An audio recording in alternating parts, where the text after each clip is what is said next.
بنو امیہ کے دور میں تابعین کے زمانے میں جناب عبدالرحمن بن فروغ گھر سے چلے گئے. ایک روایت ہے بچہ چھوٹا تھا, ایک روایت ہے بچہ ابھی ماں کے پیٹ میں تھا. جہاد کرنے چلے گئے, 30,000 دینار بیوی کو دے گئے, کہنے لگے سنبھال کے رکھنا.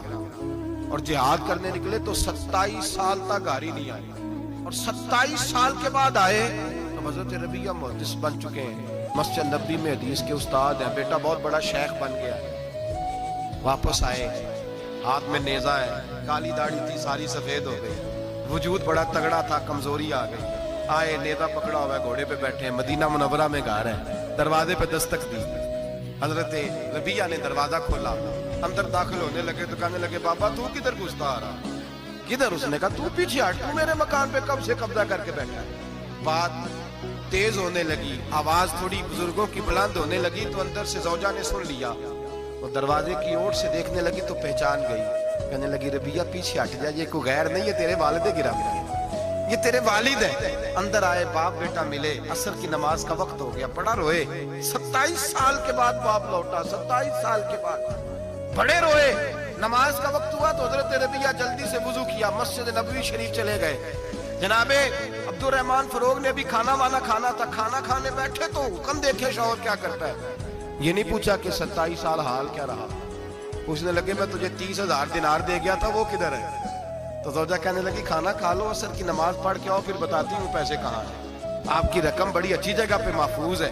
کہتے ہیں میں نماز پڑھنے مسجد گیا, عصر کی نماز کے بعد میرے نبی پاک کے منبر پر ایک نوجوان بیٹھا ہے. گھر میں تو ان کا انداز ٹوپی پہننے کا تھا نا, سادے عام لباس میں. مسجد نبی میں جبہ پہنا ہے, سر پہ امامہ ہے, خوبصورت لب و لہجے میں رسول اللہ کے منبر پر بیٹھ کر, نبی پاک کے منبر پر بیٹھ کر. نہیں آپ کو اس بات کی لذت نصیب ہو رہی ہے کہ نہیں؟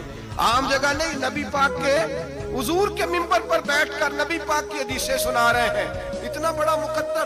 کہتے حضرت امام مالک جیسے لوگ, خواجہ حسن بصری جیسے لوگ کاغذ قلم لے کے حدیثوں کی سماعت کر رہے ہیں, ان سے درس لے رہے. جناب عبدالرحمن کہتے ہیں میری نظر اٹھی, کچھ بوڑھا ہو گیا تھا, کچھ اس وقت وہ ٹوپی میں سادے لباس میں تھے, پہچان نہ پایا.